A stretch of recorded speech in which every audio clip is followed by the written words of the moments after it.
त्यांनी या भोकर आणि मुदखेडमध्ये पायाला भिंगरी लावून प्रत्येक प्रभागामध्ये या ठिकाणी अहोरात्र मेहनत केली. तरी आपल्या विधानसभेचे आमदार विनंती करतो की आपण मार्गदर्शन करावं.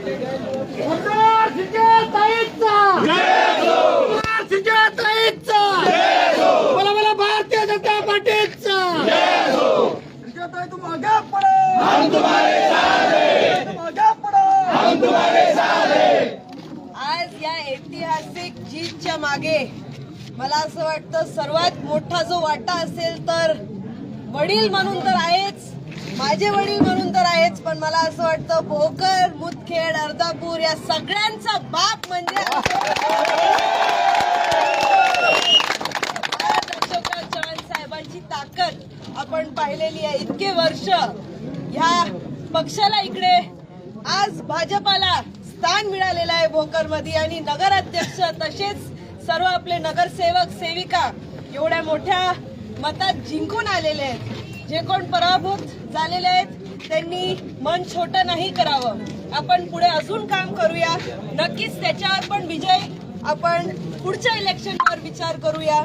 आणि ह्या नगरपालिकाचं जो स्वप्न आपण पाहिलेलं आहे, होम भोकर सिटीमध्ये, भोकर शहरमध्ये खूप काही विकास झालेला आहे, पण आता भोकर सिटीचं जो स्वप्न आम्ही तरुणांनी पाहिलंय, दंडवे साहेबांसोबत, अशोकराव चव्हाण साहेबांसोबत जो स्वप्न आम्ही पाहिलेलं आहे भोकर सिटीचं विकसित भोकर करायला, आता हा आम्हाला चांगला गड मिळालेला आहे.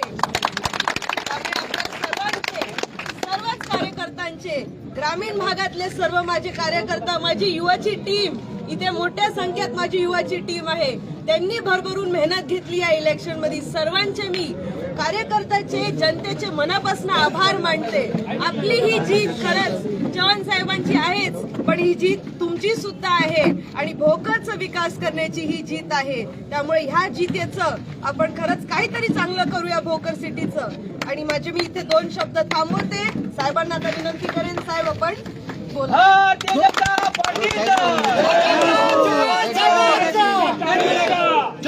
भारत माता की जय, बोला बोला भारत माता की जय, भारतीय जनता पार्टीचा, भारतीय जनता पार्टीचा माननीय अशोकरावजी चव्हाण साहब, तुम आगे बढ़ो, हम तुम्हारे साथ हैं. माननीय श्रीदास, तुम आगे बढ़ो, हम तुम्हारे साथ हैं. माननीय देवा भाऊंचा. त्यानंतर साहेब